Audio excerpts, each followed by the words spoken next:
The distant wail of a coyote pierced the twilight as Brock Harland stood motionless at the grave, his shadow stretching long across the barren earth of the Wyoming Territory. The wooden cross, fashioned by his own calloused hands, bore a name that still caught in his throat whenever he tried to speak it aloud. Clara Harland, beloved wife, 1849–1872. 3 months had passed since the fever took her, yet the wound remained as fresh as the day she'd drawn her last breath in his arms. The year was 1872, and the unforgiving landscape of the Wyoming Territory had claimed another soul too gentle for its harsh embrace.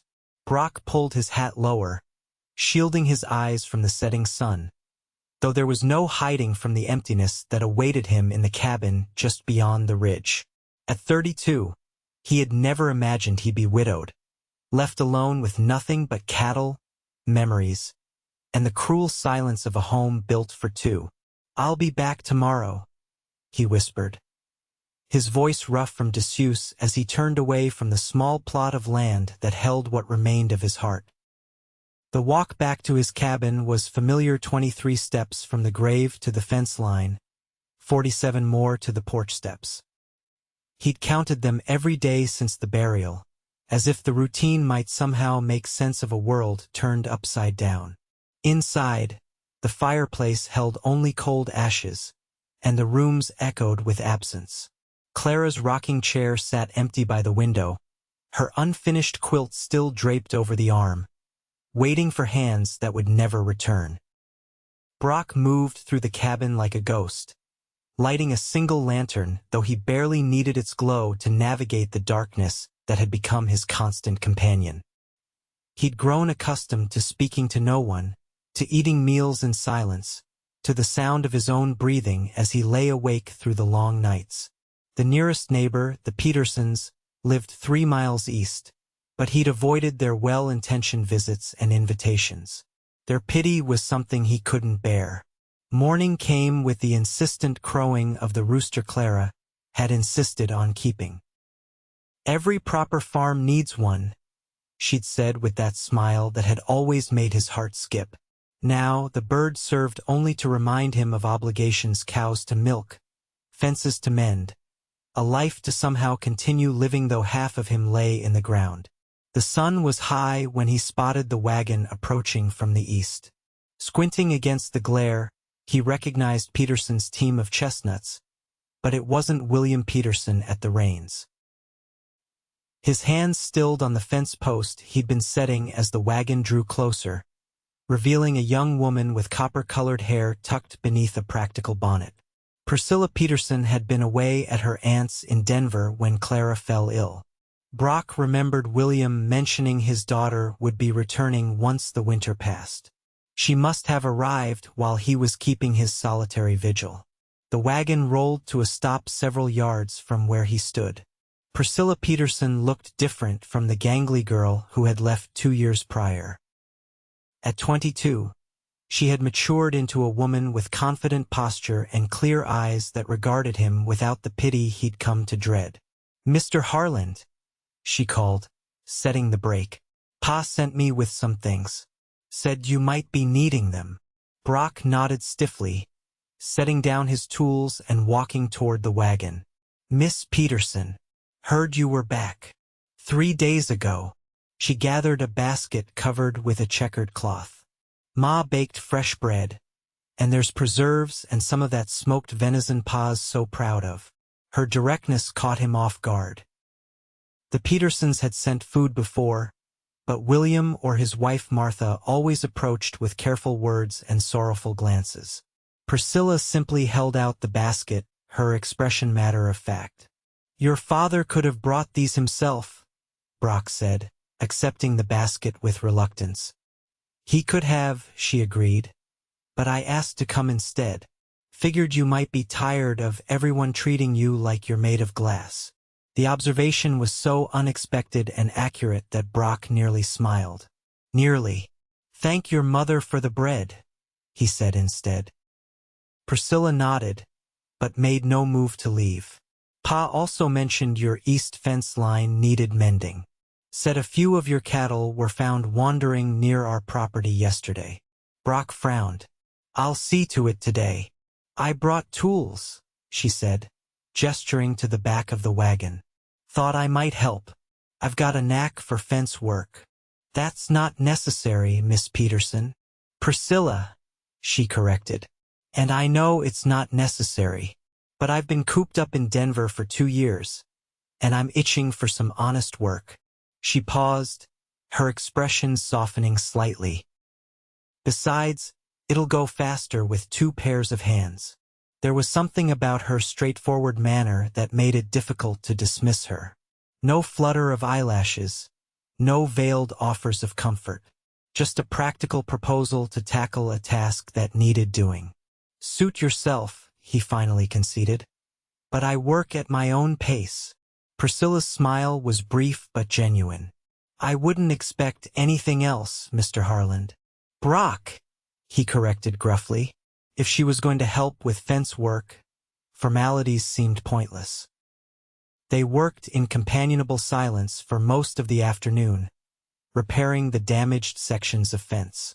True to her word, Priscilla knew her way around tools, driving posts with efficient strokes and stringing wire with capable hands. She wore practical clothing, a simple skirt over sturdy boots, and a man's work shirt with the sleeves rolled up, revealing freckled forearms tanned by the sun. It was strange, Brock realized, to have another person sharing his space after months of isolation. Stranger still was how unobtrusive her presence felt. She didn't chatter or ask personal questions. She simply worked, occasionally requesting a tool or offering a suggestion about the best way to secure a particular section. As the sun began its descent, they stood back to survey their work. Nearly a quarter-mile of fence repaired in half the time it would have taken Brock alone. You weren't exaggerating about your skill, he admitted, wiping sweat from his brow. Priscilla shrugged. Pa believes girls should know how to do everything boys can. Said it makes for a more useful person. Your father is a sensible man. He'll be pleased to hear you think so. She gathered her tools, placing them neatly in the wagon. I should get back before dark. Brock nodded, awkwardly aware that social convention required him to offer something in return for her help. Would you care to take some eggs back with you? The hens are laying more than I can use. That would be welcome. Ma's always complaining our hens are getting lazy. He fetched a small basket and filled it with the morning's eggs, carefully wrapping each one in straw. When he returned, Priscilla was standing by Clara's grave, her head bowed slightly. Brock froze, a protective anger flaring briefly before subsiding. The grave was visible from the fence line. It wasn't as if she'd gone searching for it. Still, he felt exposed, as if she'd glimpsed something deeply private. Priscilla looked up as he approached, her expression somber but not pitying. She had a beautiful garden, she said quietly. I remember passing by once when the wildflowers were in bloom. She told me the names of each one. The memory struck him like a physical blow. Clara's garden had been her pride, a riot of color against the dusty landscape. He hadn't tended it since her passing, couldn't bear to look at the withered remnants of what she'd loved. She did, was all he could manage to say, holding out the basket of eggs. Priscilla accepted them with a nod of thanks. The yarrow's coming back, she observed, glancing toward the overgrown garden plot. It's hardy, that one. Comes back year after year, no matter how harsh the winter. Before Brock could respond, she climbed onto the wagon seat and took up the reins. Thank you for the eggs, Brock. I'll return the basket next time. He watched her wagon disappear over the ridge, standing motionless long after the dust had settled. That night, for the first time in months, he lit the stove and made a proper meal, using the bread Martha Peterson had sent. As he ate, he found himself glancing at the empty chair across from him, wondering not about what was lost, but about a garden that somehow continued to grow without tending. The following week passed in a blur of routine tasks: mending, feeding, the endless work of maintaining a homestead alone. Brock avoided looking at the garden, though Priscilla's words about the yarrow lingered. Clara had loved those bright yellow blooms, had dried bunches of them to hang from the rafters. He was splitting wood when he heard the now familiar sound of the Peterson wagon. This time Priscilla wasn't alone. A shaggy brown dog bounded alongside the wagon, occasionally darting off to investigate something in the grass before racing to catch up. "Morning," she called, reining in the horses. The dog immediately ran to investigate Brock, circling him with enthusiastic curiosity. "What's this?" he asked, lowering his axe and regarding the animal with suspicion.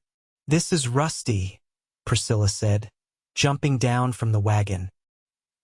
"He's been making a nuisance of himself at our place, digging up Ma's vegetable patch. Thought he might be useful here, keeping the coyotes away from your chickens." The dog sat at Brock's feet, looking up with an expression of hopeful expectation. Its coat was matted in places, suggesting it had been on its own for some time. "I don't need a dog," Brock said firmly. "Maybe not," Priscilla agreed, "but he needs somewhere to be. Pa was talking about shooting him if he dug up one more row of potatoes." Brock sighed, recognizing the gentle manipulation for what it was. "And you think I'm the solution to your problem?" "I think you might be the solution to each other's problems," she replied with a hint of a smile. "Besides, he's a good herding dog. Watched him round up our strays yesterday like he'd been doing it all his life." As if on cue, Rusty barked once, then trotted toward the chicken coop where a fox had been eyeing the hens through the wire. The fox took one look at the approaching dog and slunk away into the underbrush. "See? Earning his keep already," Priscilla said triumphantly. Brock shook his head, but found himself almost smiling. "Fine. He can stay. But if he causes trouble, he's going back with you." "Fair enough." She reached into the wagon and produced a small sack. "Brought some cornmeal and coffee. And your basket?" she added, holding up the egg basket he'd sent with her the week before. This time, she didn't offer to help with any chores, but neither did she seem in a hurry to leave. Instead, she wandered toward Clara's garden, stopping at its edge with her hands clasped behind her back. "Mind if I look?" she asked, glancing over her shoulder at him. Brock hesitated, then nodded once, sharply. He followed at a distance, watching as Priscilla carefully picked her way through the overgrown plot. "There's so much still alive under all this," she said, bending to brush aside dead leaves, revealing green shoots pushing through the soil. "Look, the lavender's coming back. And there's mint spreading everywhere. You'll never get rid of that once it takes hold. My aunt says it's like a beautiful weed."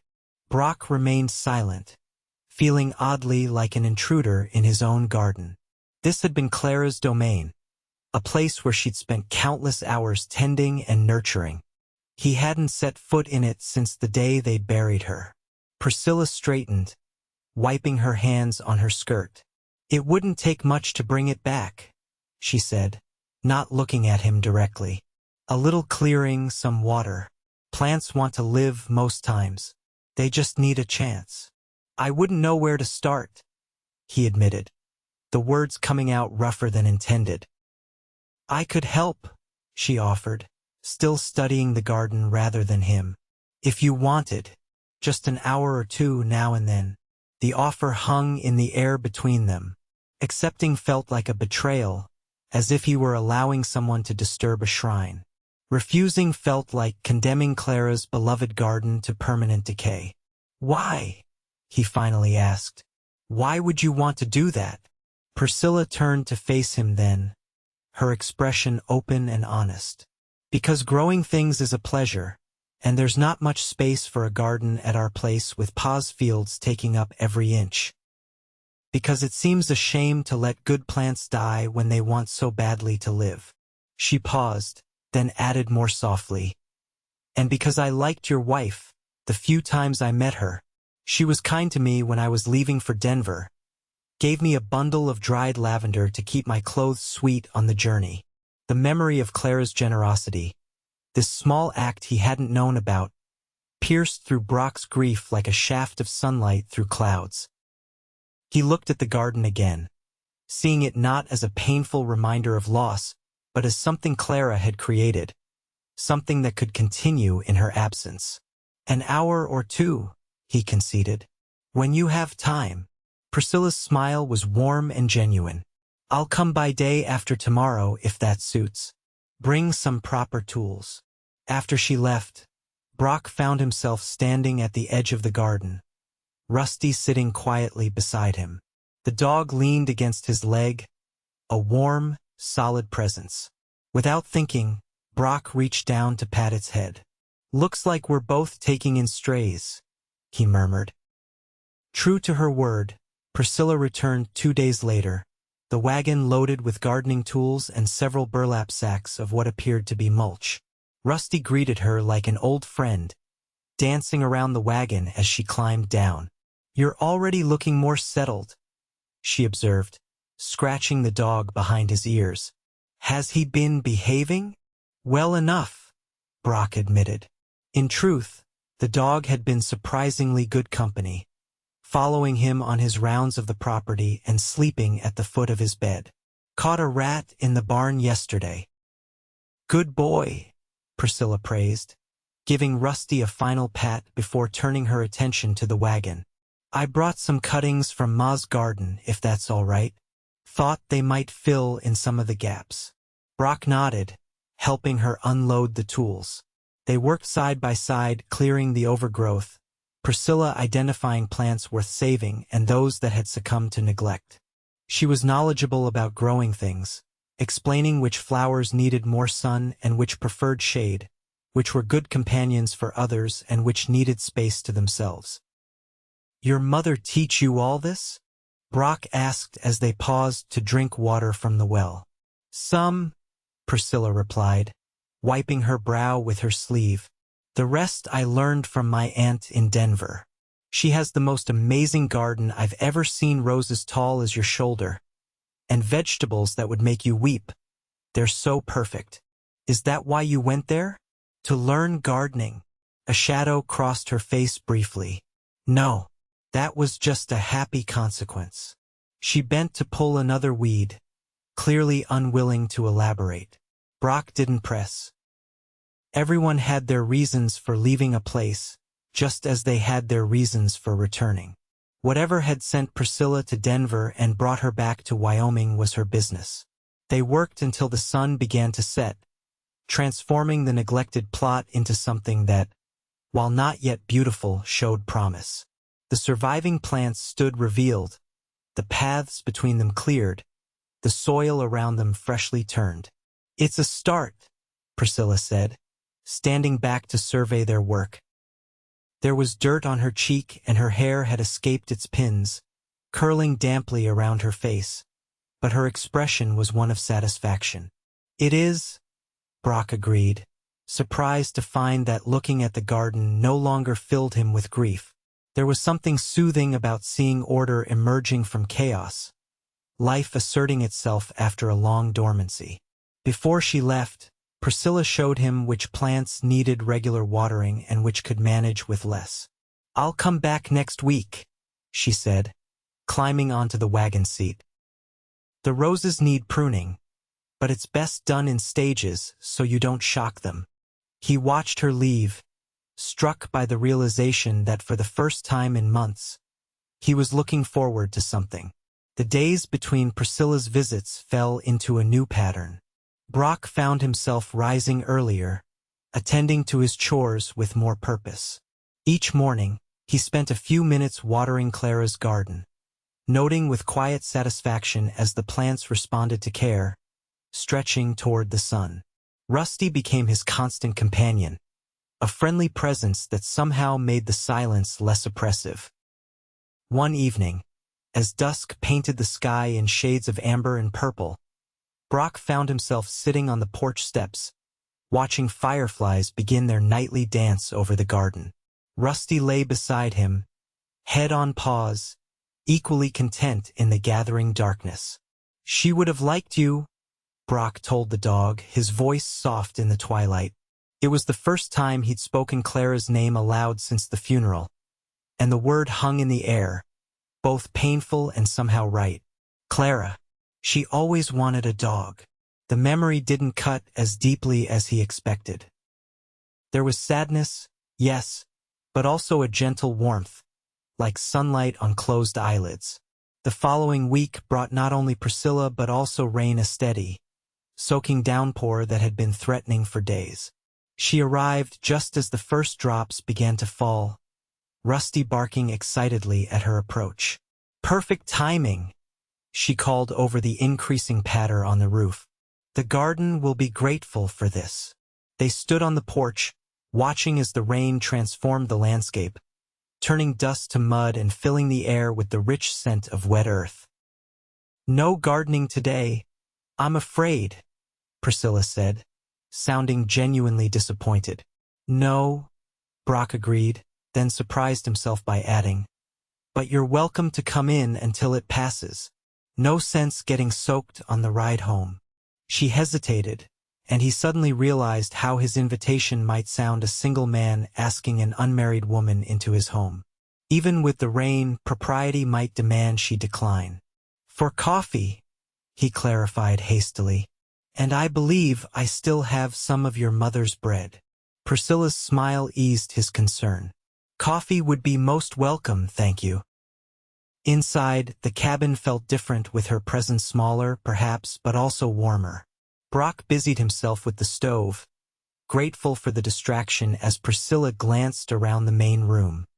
He was acutely aware of the dust on the shelves, the cobwebs in corners he hadn't bothered to clean. Clara had always kept the place spotless. He'd barely maintained it since her passing. "This is a fine cabin," Priscilla said, running her hand along the smooth, planed edge of the table. "Solid craftsmanship." "Built it myself," Brock replied, setting 2 cups on the table. "6 years ago, just before Clara and I married."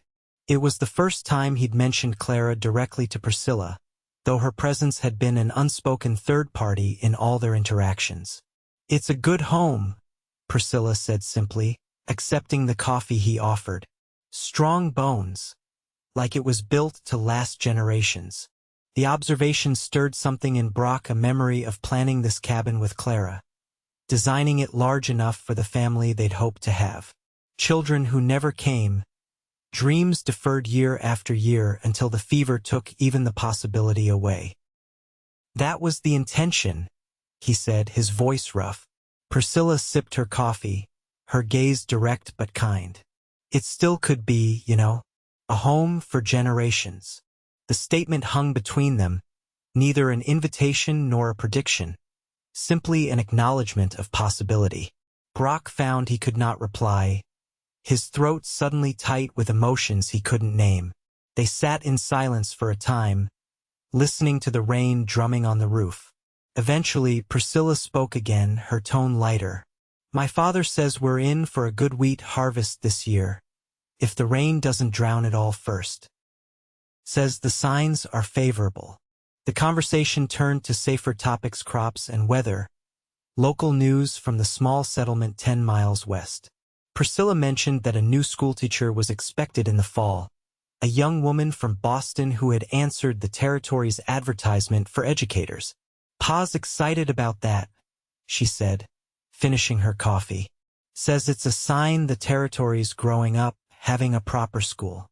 Though I doubt Miss Graham from Boston has any idea what she's getting herself into out here." Brock found himself smiling slightly at the thought. "Likely not. City folk rarely do." "Were you always out west?"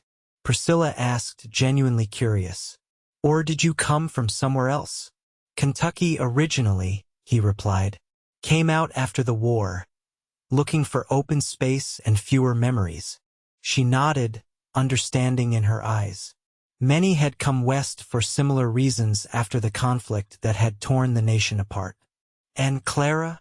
The question was gentle, without demand, an invitation he could decline if he wished. But Brock found himself wanting to answer, to speak Clara's name, to share something of her with someone who might appreciate it. Missouri, he said. Her family had a small farm there. Lost it in the fighting. She came west with her brother, looking to start fresh. He paused, remembering. Met her in Laramie. She was selling eggs at the general store. Prettiest girl I'd ever seen, with a laugh that made you want to hear it again. Priscilla smiled, encouraging him to continue. Courted her 6 months before she agreed to marry me. Said she wanted to be sure I was the kind of man who'd build something lasting, not just looking for a convenient wife. Brock ran his finger along the rim of his cup. Brought her out here, showed her this land. Promised her a home, children, a garden. Managed the home and garden part, at least. The admission of his failure to provide the family they'd wanted slipped out before he could stop it. He looked away, embarrassed by the unexpected vulnerability. Sometimes life has other plans, Priscilla said softly. My mother had 5 miscarriages between me and my brother. Doesn't mean she loved those babies any less, or that the family we ended up with is any less whole. Her words, spoken without pity or judgment, offered a perspective Brock hadn't considered. The idea that what he and Clara had shared could be complete in itself, not diminished by what might have been. The rain began to ease, sunlight breaking through the clouds in golden shafts. Priscilla rose, thanking him for the coffee. I should head back before the roads get too muddy, she said, gathering her shawl. At the door, she paused, looking back at him with an expression he couldn't quite decipher. You know, Brock, speaking her name doesn't make the loss heavier. Sometimes it makes it lighter, having someone else remember her too. With that, she was gone, leaving Brock standing in the doorway, watching her wagon disappear over the ridge. That night, for the first time since Clara's death, he took out the small portrait he'd commissioned for their 5th anniversary. Clara in her best dress, her smile captured by the artist's skilled hand. He placed it on the mantel where it had stood before her illness, no longer hidden away like a painful secret. Priscilla helped with your garden today, he told the painted image, his voice breaking the silence of the cabin. She knows her plants almost as well as you did. Spring melted into summer, the days growing longer and hotter. Priscilla's visits became a regular part of Brock's routine, no longer tied solely to the garden, which was now flourishing under their combined care. Sometimes she brought news or supplies from town. Other times she simply appeared with a book she thought he might enjoy or a new recipe her mother had tried. The people of the settlement began to talk, of course. William Peterson made a point of visiting one afternoon, ostensibly to discuss a stray bull but clearly checking on the situation between his daughter and the widower. Priscilla's got a good head on her shoulders, William said as they leaned against the corral fence, watching the horses graze. Always has, but she's still young. I'm aware, Brock replied evenly, understanding the unspoken warning. William studied him for a moment, then nodded, apparently satisfied with what he saw. She talks about you, you know, says you're rebuilding. The observation was surprisingly astute. Brock was rebuilding not just the garden or the neglected parts of his property, but himself, piece by piece, day by day. Trying to, he admitted. Your daughter has been helpful. William clapped him on the shoulder, a gesture of unexpected camaraderie. Good. That's good. He paused, then added with gruff affection. Just don't hurt her. She's had enough of that. Before Brock could ask what he meant, William changed the subject, turning the conversation to more practical matters of livestock and water rights. But the comment lingered in Brock's mind, raising questions about what might have sent Priscilla to Denver and what might have brought her back. He didn't have to wonder long. The following week, as they were harvesting the first of the summer vegetables from the now thriving garden, Priscilla herself provided the answer. "I was engaged," she said suddenly, kneeling among the bean plants, her hands working steadily even as her voice grew quieter. 2 years ago, to a man named James Calloway. He worked for the railroad, had grand plans for us in Denver. She paused, her fingers stilling on a bean pod. 2 weeks before the wedding, I found him with another woman, the daughter of one of the railroad executives. Brock remained silent, sensing she needed to tell the story in her own way. He told me it didn't mean anything, that he still intended to marry me. But I'd seen the way he looked at her like she was his ticket to everything he really wanted. Priscilla resumed her harvesting, her movements more deliberate. I left the next day for my aunt's. Couldn't bear to face everyone's pity. "Is that why you came back?" Brock asked. "To avoid his wedding?" Priscilla looked up, surprise evident in her expression. "No. I came back because this is home, and I was tired of hiding from my own life." A small smile curved her lips. "Besides, he never did marry her. Last I heard, he'd moved on to the banker's daughter in Colorado Springs." There was no bitterness in her voice, only a sort of wry acceptance. Brock found himself admiring her resilience, her ability to acknowledge pain without being defined by it. "Their loss," he said simply, earning a genuine laugh from Priscilla. "Why, Brock Harland, was that a compliment?" She teased, her eyes bright with amusement. "Just an observation," he replied, but he was smiling too, the expression no longer feeling foreign on his face. That evening, as they sat on the porch steps sharing a simple meal of fresh vegetables and bread, Rusty sprawled contentedly at their feet. Brock found himself studying Priscilla's profile in the golden light of sunset. She was beautiful, not in the delicate way Clara had been, but with a sturdier, more earthbound grace. Her hands were calloused from work, her skin tanned by the sun, her copper hair escaping its pins to curl around her face. She caught him looking and raised an eyebrow in silent question. "Thank you," he said, the words inadequate for what he wanted to express. "For the garden. For Rusty. For—" He gestured vaguely, encompassing the cabin, the land, himself. "All of it." Priscilla's smile was understanding. "You're welcome. Though I should be thanking you too." "For what?" "For letting me be part of bringing something back to life," she said simply. "There's a special kind of joy in that." The words settled between them, honest and unadorned. Brock realized with sudden clarity that what had begun as charity on her part, and reluctant acceptance on his, had transformed into something else entirely, a genuine friendship. A shared purpose, perhaps even the beginnings of something more. The thought should have frightened him, should have triggered guilt or resistance. Instead, it felt like the natural progression of seasons, one giving way to the next in the eternal cycle of life. As summer reached its peak, a traveling preacher arrived in the settlement, bringing news and mail from the east along with his sermons. The community gathered in William Peterson's barn for Sunday service, the first Brock had attended since Clara's funeral.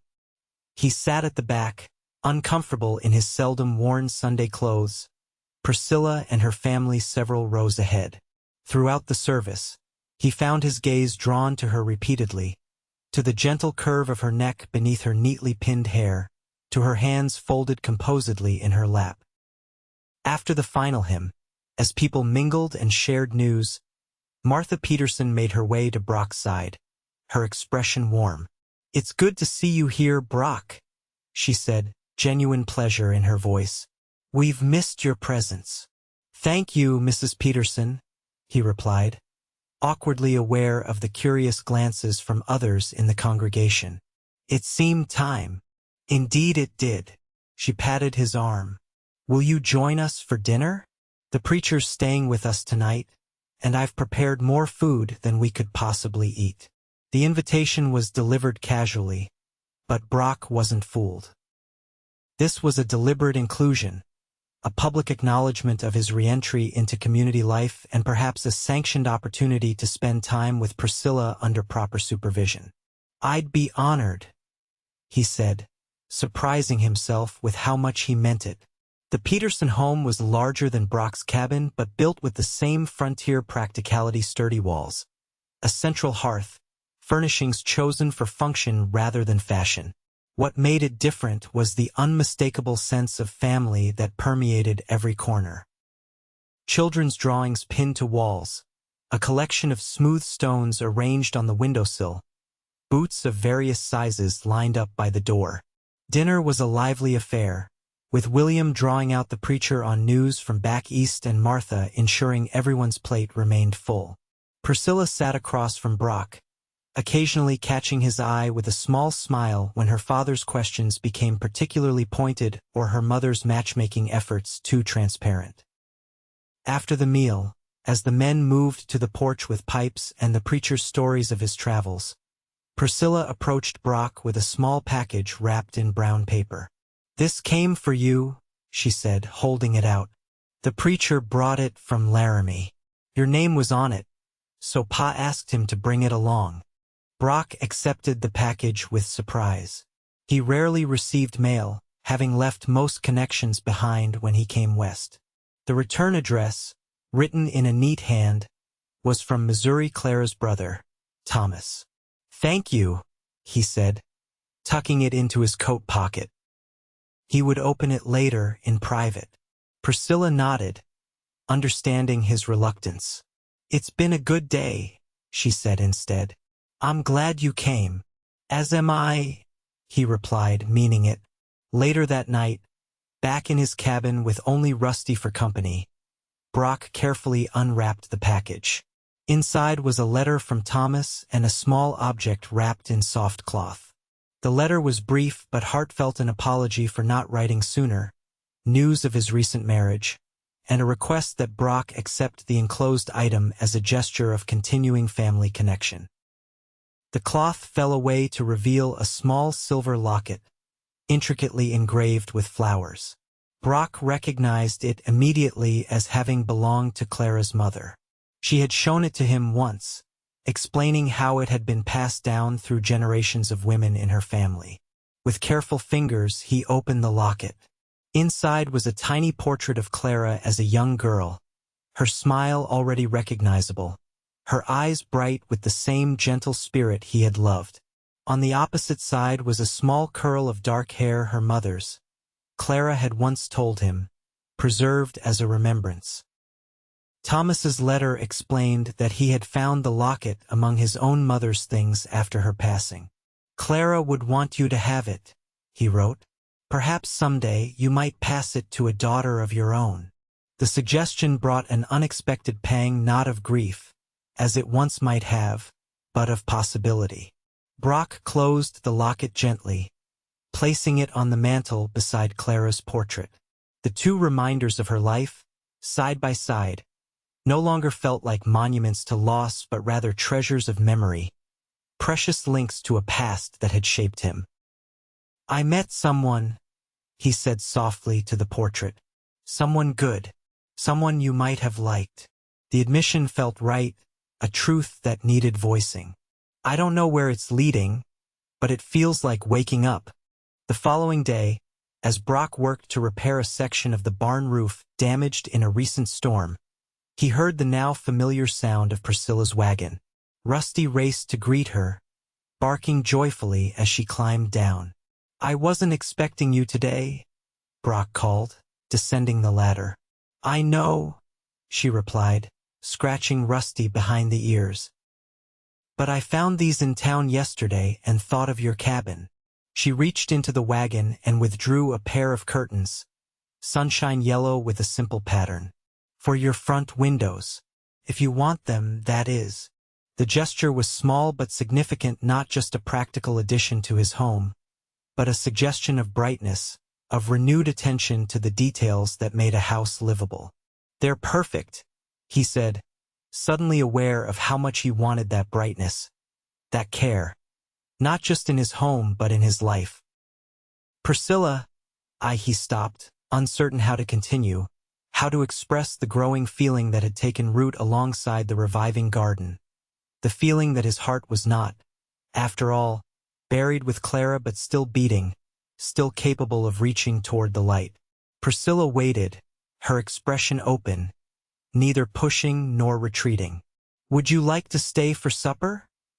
he finally asked, the simple invitation carrying more weight than its words alone suggested. "I caught fish this morning. Nothing fancy, but enough to share." Her smile was like sunrise after a long night. "I'd like that very much." They prepared the meal together, moving around the small kitchen with a growing ease, finding a rhythm that felt both new and somehow familiar.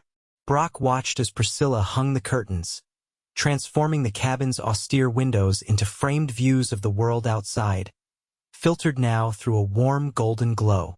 As they sat at the table, the food between them simple but satisfying, Brock found himself telling Priscilla about Thomas's letter, about the locket and what it represented. "It's a beautiful tradition," she said when he showed her the locket later, holding it carefully in her palm. "A way of carrying the past forward without being burdened by it." "That's what I thought," Brock agreed, watching as she traced the engraved flowers with a gentle finger.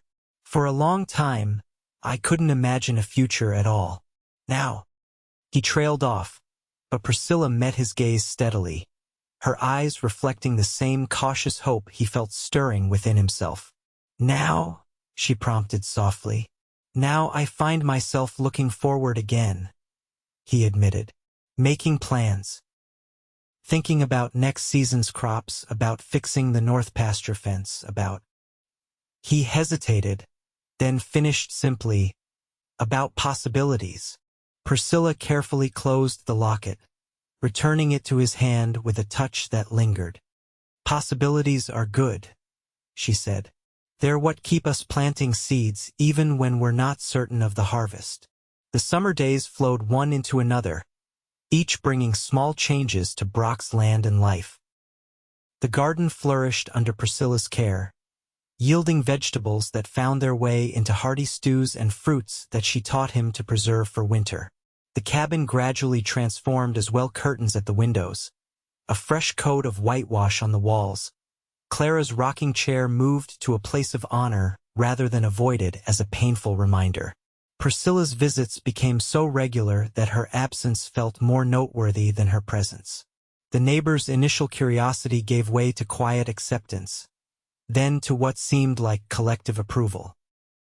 Even Martha Peterson, initially watchful of her daughter's growing attachment to the widower, began to include Brock in family invitations with increasing warmth. One evening in late August, as they sat on the porch watching a spectacular sunset paint the sky in shades of orange and purple, Brock found himself speaking of the future not as a vague possibility but as a definite plan. "I've been thinking about expanding the herd next spring," he said, Rusty's head heavy on his knee as he absently stroked the dog's ears. "Maybe add a few more milk cows, start making cheese to sell in town." Priscilla nodded, her expression thoughtful. "That makes sense. The settlement's growing," the mercantile owner told Ma. "He can barely keep cheese in stock these days." "Would need another set of hands, though," Brock continued, his heart quickening as he approached what he really wanted to say. "And maybe an addition to the cabin. Proper bedroom. Perhaps a larger kitchen." Priscilla's hands stilled in her lap, her gaze fixed on the horizon, though he suspected she was no longer seeing the sunset. "Those sound like good improvements," she said carefully. "For the future." "For our future," Brock clarified, finding courage in the deepening twilight. "If you wanted it to be." The silence that followed seemed to stretch for an eternity, though it could only have been seconds. When Priscilla finally turned to look at him, her eyes were bright with emotion. "Are you asking what I think you're asking, Brock Harland?" He nodded, suddenly unable to find the right words, terrified he'd misread everything, that he was moving too fast, asking too much.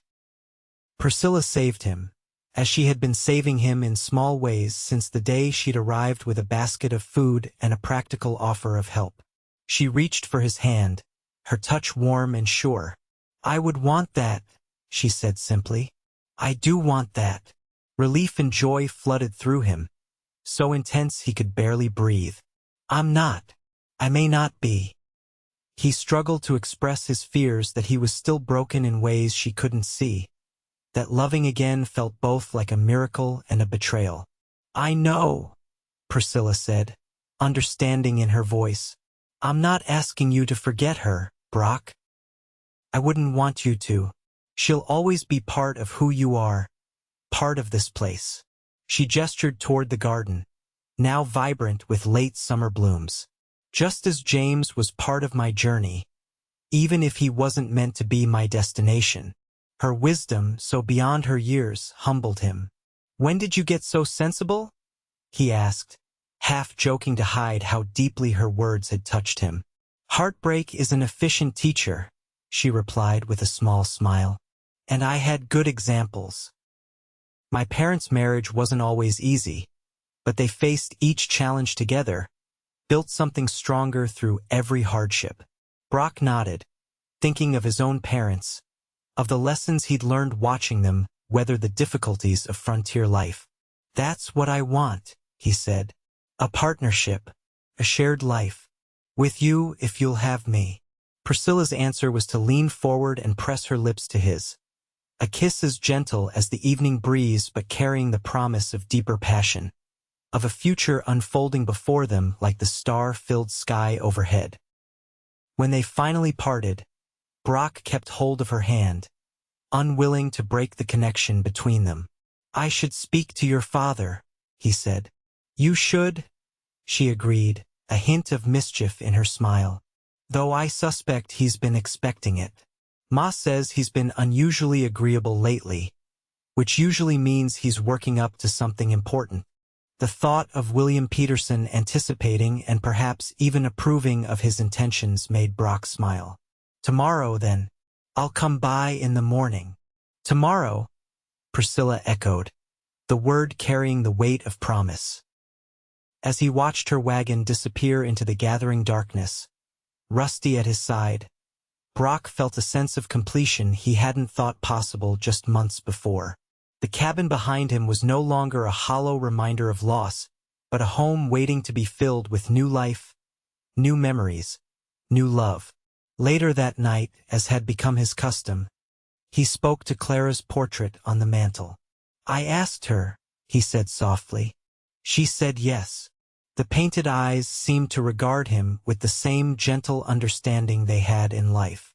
"I'll always love you," he continued. "That doesn't change. But there's room in a heart for more than one love, it seems.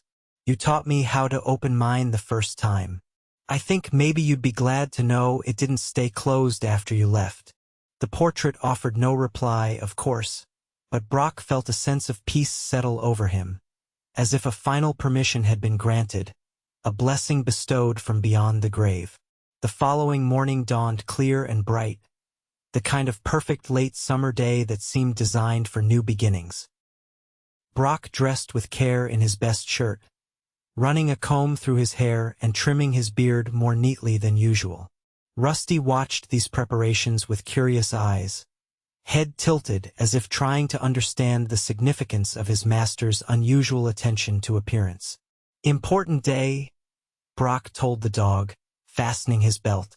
"Might be bringing home a new mistress for you soon, if all goes well." Rusty's tail thumped against the floor in what Brock chose to interpret as approval. The ride to the Peterson farm seemed both interminably long and over too quickly. William was in the barn when Brock arrived, repairing a harness with the focused attention he gave all tasks. "Morning, Brock," he called, not looking up from his work. "Bit early for a social call, isn't it?" "Not a social call," Brock replied, dismounting and tying his horse to the rail. "Came to speak with you about something important." William set aside the harness, giving Brock his full attention. His expression revealed nothing, though there was a knowing glint in his eye. "Is that so? Well then, let's hear it." Brock had rehearsed his speech a dozen times on the ride over, but now that the moment had arrived, the carefully prepared words deserted him. Instead, he spoke from the heart, simply and directly. "I love your daughter, Mr. Peterson. I'd like your blessing to marry her." William's weathered face remained impassive for a long moment, then broke into a broad smile. "About time you asked. Martha and I have had a wager going for weeks on when you'd finally work up the courage."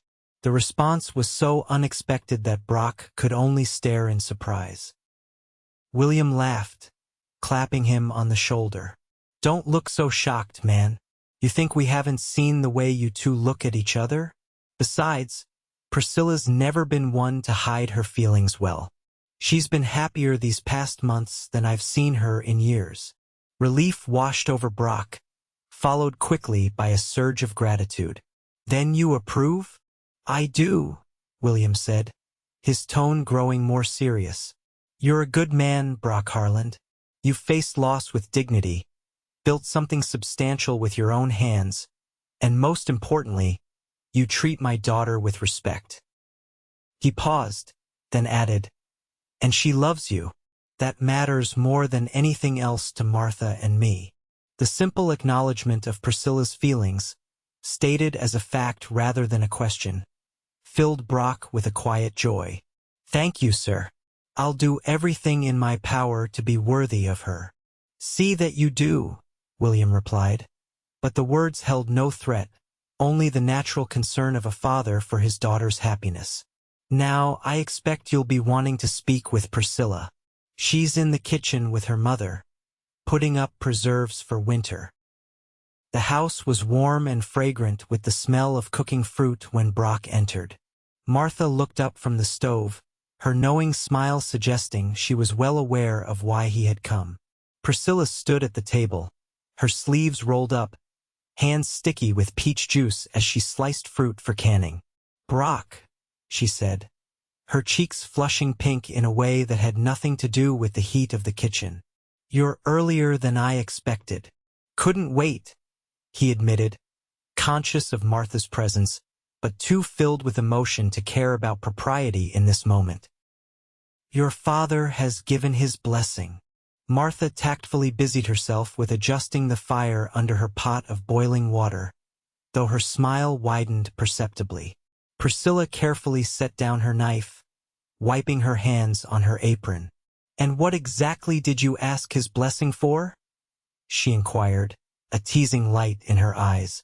Brock crossed the kitchen in 3 strides, taking her sticky hands in his.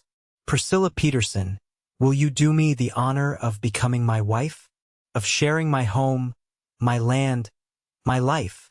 Her smile could have outshone the sun. "Yes, Brock Harland, I will." Martha let out a delighted laugh, abandoning all pretense of not listening. "Well, thank the Lord. William owes me a new hat. I said you'd ask before the harvest, and he insisted you'd wait until after." Priscilla rolled her eyes affectionately at her mother's revelation, but her gaze quickly returned to Brock, her expression softening. "When?" she asked simply. "As soon as possible," Brock replied without hesitation. "Before winter sets in, if the preacher can be persuaded to return." "The circuit rider is due back in 3 weeks," Martha offered helpfully, "for the harvest festival. I'm sure he could be convinced to perform a wedding while he's here." Priscilla nodded, her eyes never leaving Brock's face. 3 weeks, then." 3 weeks, he echoed, the time simultaneously feeling like an eternity and no time at all to prepare for the new chapter of his life. The news of their engagement spread quickly through the small community, met with general approval and a flurry of well wishes. Martha Peterson immediately took charge of wedding preparations, enlisting the help of neighboring women to ensure her only daughter's celebration would be memorable despite the frontier setting. Brock, meanwhile, turned his attention to preparing the cabin for a bride. With William's help, he began construction on a small addition a proper bedroom to replace the curtained-off corner where he had slept since Clara's illness. The work was satisfying. Each nail driven and board placed a tangible expression of his commitment to building a future with Priscilla. In the evenings, they often sat together in the garden, now in its full late summer glory, planning their shared life. Priscilla spoke of her hopes for the homestead chickens and milk cows, perhaps beehives next spring, an expanded vegetable garden to provide not just for themselves but perhaps to sell produce in the settlement as it grew. And children? Brock asked one evening, the question he had been hesitant to raise finally finding voice. Would you want them? I know it's not. I couldn't give them to Clara, and I don't know if Priscilla silenced his fears with a gentle hand on his. What happened with Clara doesn't dictate our future, Brock. If we're blessed with children, I'll be overjoyed. If not, we'll still have built a life worth living together. Her acceptance, her willingness to face whatever came with open eyes and an open heart, humbled him. You're a remarkable woman, Priscilla Peterson, he said softly. Soon to be Priscilla Harland, she reminded him with a smile. And you're not so bad yourself. For a man who once tried to chase me off with a scowl when I offered to help with your fence. The memory of their first real interaction, now transformed by the journey that had led them here, made them both laugh. It was a sound that had once been rare in the shadow of the cabin but was becoming increasingly common as the days passed. The weeks before the wedding flew by in a blur of preparation and anticipation. The addition to the cabin was completed with the help of neighbors, a traditional barn raising transformed into a house raising, with men working from dawn until dusk while women provided food and encouragement. Brock, watching as his solitary home was literally expanded to make room for a shared life, felt a profound sense of community he had nearly forgotten was possible.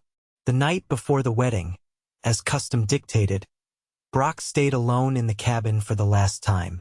Rusty sensed his restlessness, following him from room to room as he made final adjustments, hanging the new curtains Priscilla had sewn for their bedroom window, placing Clara's locket in the small jewelry box he had carved as a wedding gift for his bride. Finally, he stood before the mantel where Clara's portrait had kept silent vigil through his grief and recovery. Tomorrow I marry again, he told the painted image, his voice steady. Not to replace you, but because you taught me how to love, and that lesson survived even when you couldn't. With gentle hands, he moved the portrait from its central position on the mantel to a place of honor on the bookshelf Clara had loved, still present, still acknowledged, but no longer the focal point around which his life revolved. In its place, he set a small vase containing late blooming flowers from the garden they had tended together. Thank you, he whispered, both to the memory of the woman who had shared his first love and to whatever providence had brought Priscilla into his life when he had believed all possibility of happiness was buried. The wedding day dawned clear and bright, the kind of perfect early autumn day that seemed created for new beginnings. The ceremony was held in the Petersons' barn, transformed by Martha's efficient direction into a space both solemn and celebratory. Hay bales covered with quilts served as seating for the guests, nearly everyone from the settlement and surrounding homesteads, a larger gathering than Brock had anticipated. He stood at the front beside the traveling preacher, William at his side as witness, waiting as the small gathering settled. When the fiddle player began a simple, sweet melody, all heads turned to watch Priscilla enter on her father's arm. She wore a dress of deep blue, not the traditional white of Eastern brides, but a practical color that could serve beyond this single day. Her copper hair was arranged in an elegant knot, threaded with small white flowers from the garden she had helped bring back to life.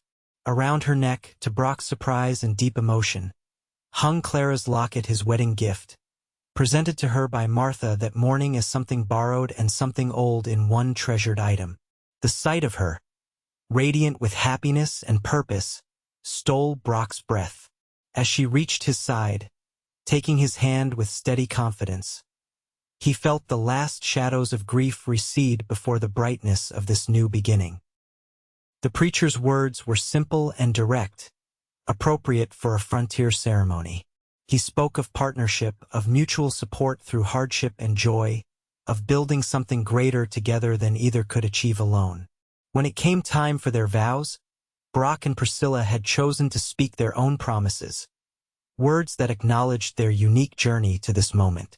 "Priscilla," Brock began, his voice steady despite the emotion tightening his throat, "I stand before you today not as a perfect man, but as one who has known both profound joy and devastating loss.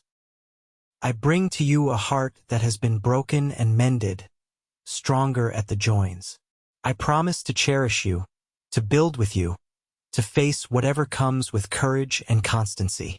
You brought light back to my home when I thought darkness was all that remained. I will spend my life ensuring that light never dims again." Tears shimmered in Priscilla's eyes, but her voice was clear as she responded.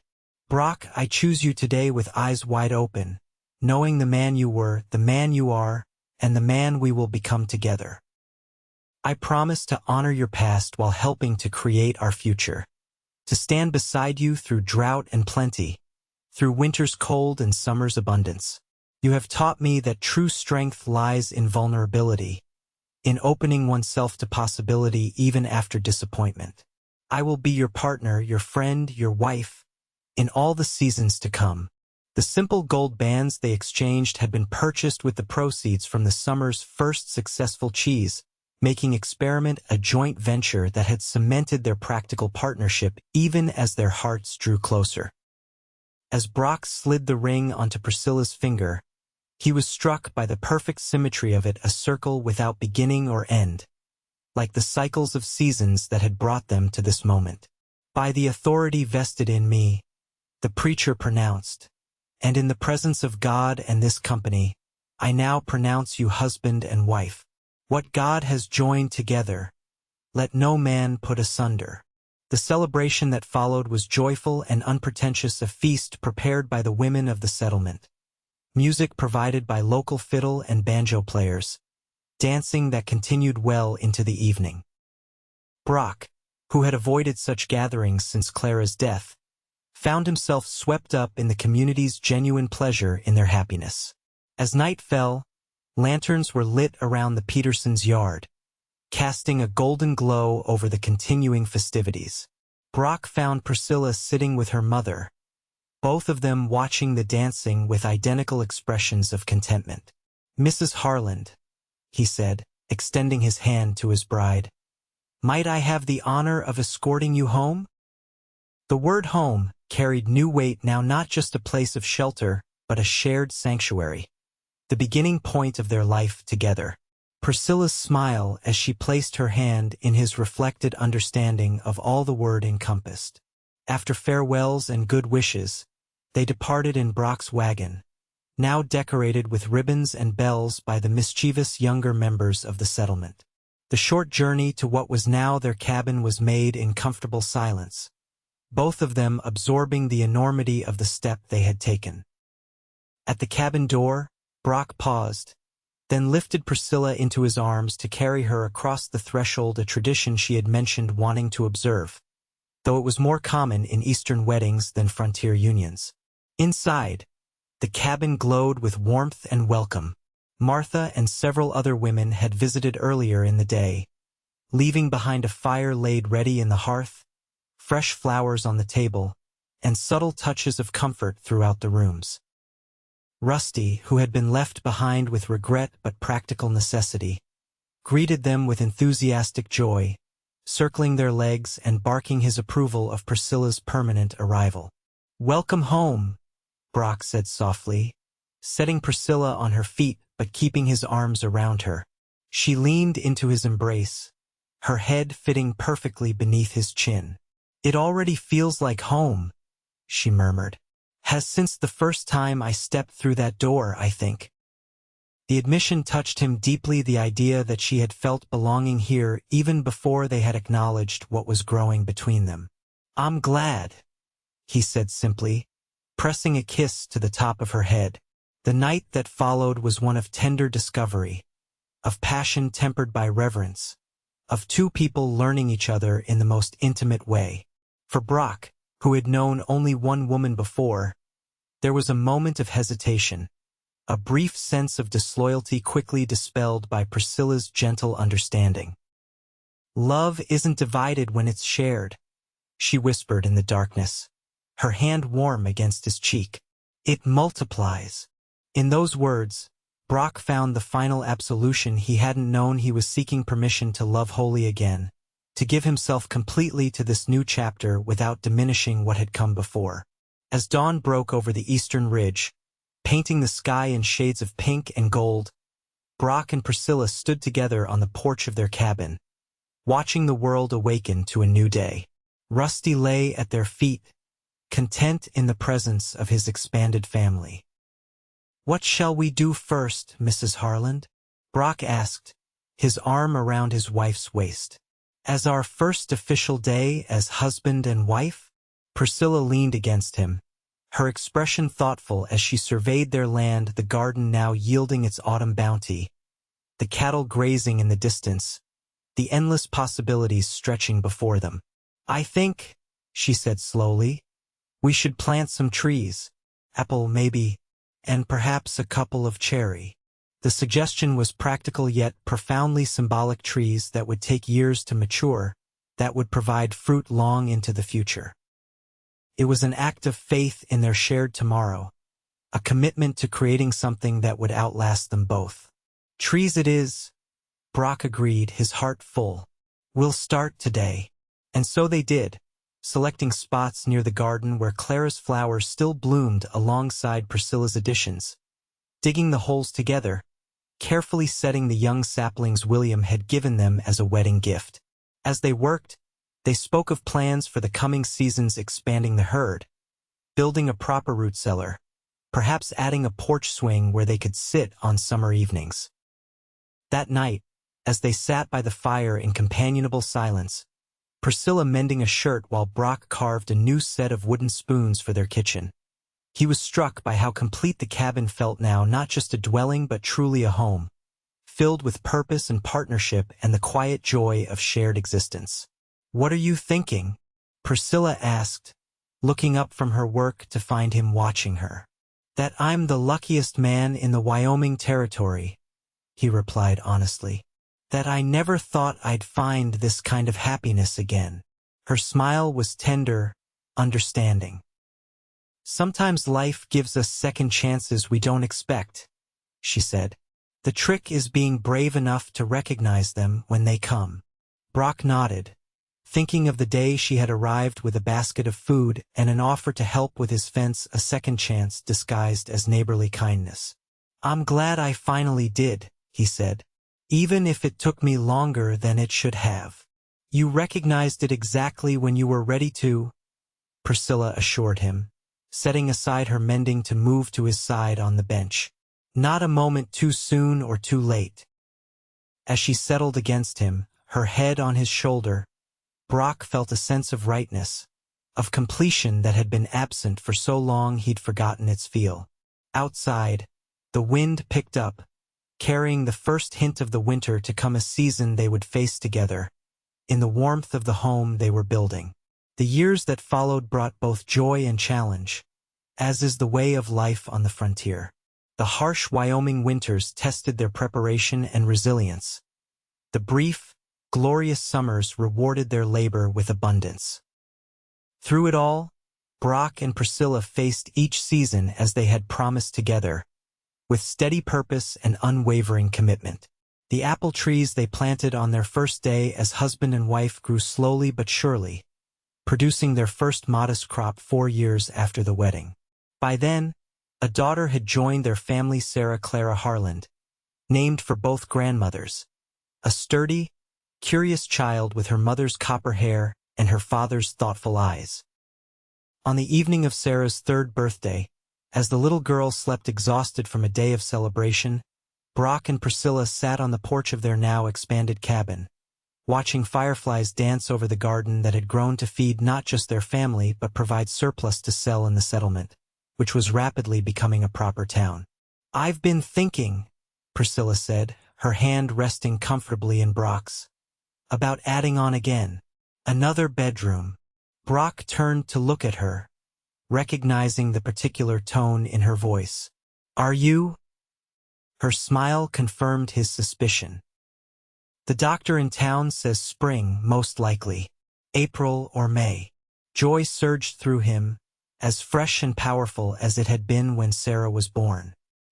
He gathered Priscilla into his arms, holding her close as if to protect the new life growing within her. "Another child," he murmured against her hair. "Another blessing. Another Harland to help with the farm," Priscilla added practically, though her own happiness was evident in the way she nestled against him. "Sarah will be a wonderful big sister." Brock nodded, picturing their daughter with a sibling teaching, playing, growing together in the home that had once echoed with emptiness. "She will," he agreed. "And you are an extraordinary mother." Priscilla's laugh was soft in the gathering darkness. "And you, Brock Harland, are a better father and husband than any woman could wish for." She paused, then added more seriously, "Do you ever think about how close we came to missing this? If I hadn't come back from Denver when I did, if you'd turned me away that first day." "I try not to," Brock admitted. "The thought of never knowing this life, never having you and Sarah." He shook his head, unable to complete the thought. "Well, we didn't miss it," Priscilla said firmly. "That's what matters. We found each other, despite everything. We built this together." As the stars emerged overhead, Brock reflected on the journey that had brought them to this moment, from profound loss through gradual healing to the rich, full life they now shared. Clara's memory remained, honored and cherished, no longer a wound but a foundation upon which new joy had been built. In the distance, coyotes called to one another across the vast Wyoming night. Inside the cabin, their daughter slept peacefully, and the promise of another child grew stronger with each passing day. Beside him, Priscilla's steady presence anchored him in the present while offering hope for the future. "Together," Brock echoed, the word both acknowledgement of their past and commitment to all that lay ahead. Always together. And in that promise, made again beneath the endless prairie sky, lay the greatest truth they had discovered. That love, once thought lost forever, could return in new form, bringing light back to the darkest cabin, hope to the most wounded heart, and creating from shared grief and separate pasts a future more beautiful than either could have imagined alone.